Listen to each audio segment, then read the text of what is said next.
يا أحمد التجاني وجمت روضتي ومضى من أمري وما قل من صبري ومضى من أمري وما قل من صبري. Marilah kita berbicara lebih jauh sebelum kita berbicara yang lain, karena nanti fokusnya pada tasawuf.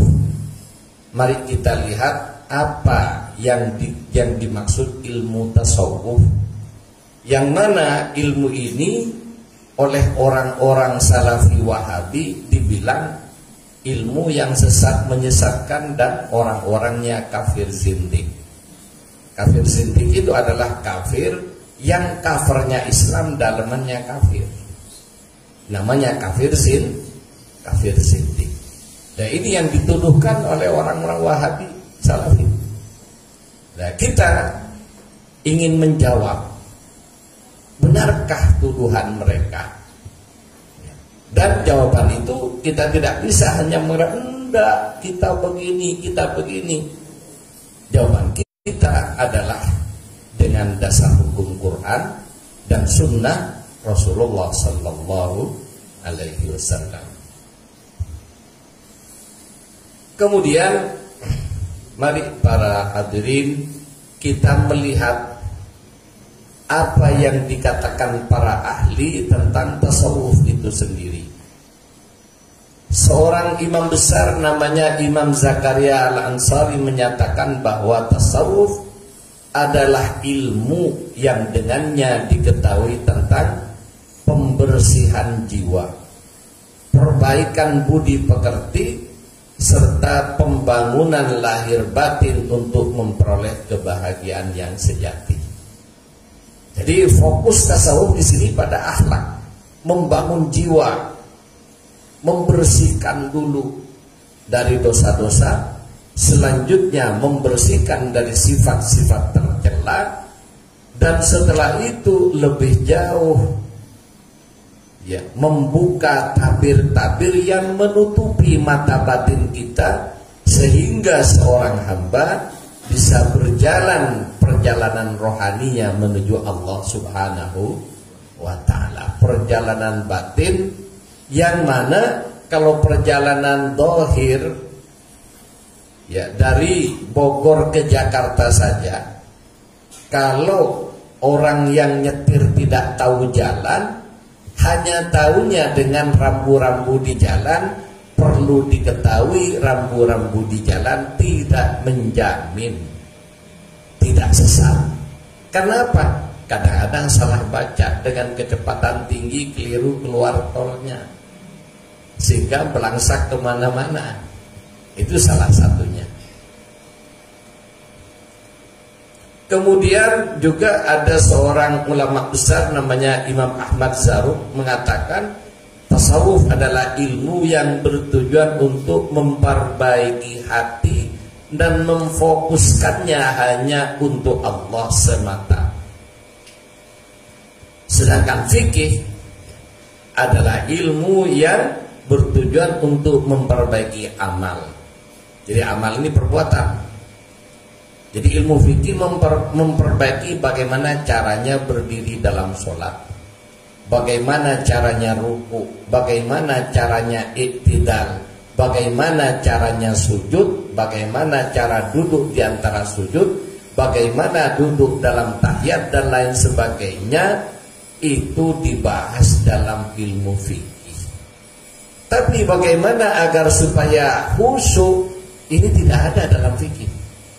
Silakan Anda cari dalam kitab fikih bagaimana caranya khusyuk, tidak ada. Yang ada hanya tanda-tanda khusyuk itu begini tandanya. Dan orang yang sholatnya diam belum tentu khusyuk, bisa saja lagi ketiduran. Kan gitu. Mantuk-mantuk dikira khusyuk padahal sudah sampai lagi ketujuh. Jadi bagaimana khusyuk itu dibahas dalam tasawuf. Dan ada dalam fikih. Kemudian memperbaiki, memelihara aturan dan menampakkan hikmah dari setiap hukum. Jadi itulah ilmu fikih, adalah ilmu yang bertujuan untuk memperbaiki amal dan memelihara aturan dan menampakkan hikmah dari setiap hukum. Artinya ilmu fikih adalah hukum fisik, hukum zahir. Sehingga kalau berperkara dalam ilmu fikih, dalam perkara zahir, harus ada buktinya dan ada saksinya. Walaupun benar tapi tidak punya bukti dan saksi, tetap dikalahkan. Contohnya sahabat Ali radhiyallahu anhu, menantu Nabi, suami Sayyidah Fatimah Az-Zahra, dan pada saat itu jadi Amirul Mukminin, jadi presidennya umat Islam, berperkara dengan orang Yahudi musuh Islam. Jadi berperkara dengan orang Yahudi. Kenapa? Baju perang beliau hilang. Ternyata ada di rumah orang Yahudi.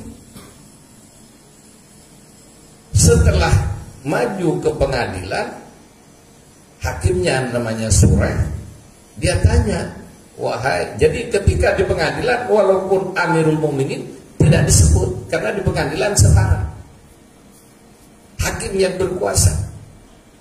Maka sahabat Ali yang Amirul Mukminin duduk di bawah, duduk di tempat orang yang berperkara. Si Yahudi juga duduk sejajar. Kemudian tanya hakim, wahai Ali, apa tuduhan kamu? Ya ini ngambil baju perang saya. Terus bagaimana? Iya, saya tahu baju saya itu ada di rumahnya. Mana barang buktinya? Ini. Jadi ditunjukkan ini bajunya. Kemudian, apakah kamu punya saksi yang membenarkan kamu adalah pemilik baju ini? Hakim tahu kalau baju perang itu punya Sayyidina Ali. Hakim juga sahabatnya. Tapi dalam kedudukan hukum, mau sahabat mau Amirul Mukminin harus sama. Dalam hukum zahir harus ada bukti dan saksi. Ternyata Sayyidina Ali tidak bisa mengajukan saksi netral. Ada saksinya? Ada. Siapa? Hasan, anak saya. Anak tidak bisa jadi saksi yang menguatkan pendapat orang tuanya. Kenapa? Anak pasti bela bapaknya. Karena tidak bisa mengajukan saksi yang lain, akhirnya Sayyidina Ali menyerah. Dan hakim memutuskan bahwa baju perang itu milik si Yahudi. Disitulah kekaguman Yahudi akhirnya masuk Islam, karena akhlak diterapkan sebagaimana mestinya, ya, di mana dalam pengadilan semuanya setara. Dan inilah fikih. Jadi orang salah bisa benar kalau punya bukti, ya. Orang benar bisa salah kalau tidak bisa membuktikan kebenarannya. Ya, termasuk banyak dalam hal yang lain, menuduh zina dan sebagainya. Ya, harus menunjukkan bukti, harus ada saksi. Tidak cukup hanya katanya, tidak cukup hanya ngelihat sandal. Ya, orang yang berbuat zina itu di luar pintu, orangnya diperkirakan di dalam, kemudian dituduh melakukan zina. Ini tidak dibenarkan dalam Islam. Jadi harus ada buktinya, harus ada saksinya. Itulah fikih. Kemudian bagaimana dengan tauhid? Tauhid adalah ilmu yang mewujudkan dalil-dalil dan menghiasi iman dengan keyakinan, sebagaimana ilmu kedokteran untuk memelihara badan, sedangkan ilmu nahwu dan sharaf untuk memelihara lisan. Jadi banyak cabang-cabang ilmu dalam Islam, sehingga dengan ilmu itulah kita bisa berislam dengan cara yang baik dan benar. Kemudian bagaimana menurut guru besar kita Syekh Ahmad bin Muhammad At-Tijani radhiyallahu an, Tasawuf adalah menegakkan hukum Allah dengan cara melaksanakan semua perintah-perintahnya dan menjauhi larangan-larangannya, baik terang-terangan maupun di saat sendirian, untuk mendapatkan ridho Allah, bukan untuk sekedar mencari dan mendapatkan kesenangan pribadi. Jadi kita beribadah karena Allah, untuk Allah, dengan hukum yang ditentukan oleh Allah, yaitu Islam. Jadi bagaimana ibadah kita semua dilakukan untuk menyenangkan Allah, bukan mencari kesenangan. Karena banyak orang berbondong-bondong datang ke masjid ini untuk tarawih. Kenapa? Imamnya dari Madinah. Coba datang ke masjid karena Allah apa karena imam dari Madinah? Ada atau tidak? Ini ringan. Saya dulu direktur sebuah travel haji dan umroh. Kemudian pada zaman itu masih jarang orang umroh, sehingga iming-iming oleh travel itu selalu membawa artis. Jadi kalau sudah ada artis yang ikut umroh, maka banyak pengikutnya. Kenapa? Selfie-selfiean di sana. Pertanyaannya, karena engkau kan artis. Kan ini. Lalu ini kalau hanya kita belajar umroh, ya sudah itu. Tapi ketika tidak dijelaskan bagaimana seharusnya kita ibadah kepada Allah, ini jadinya. Jadi bukan menuju Allah, ingin kumpul dengan artis. Ya termasuk juga ya Wapres Hamzah As dulu. Jadi mau menikahkan anaknya di Mekah, dan saya diminta untuk jadi pimpinan rombongan pada saat itu.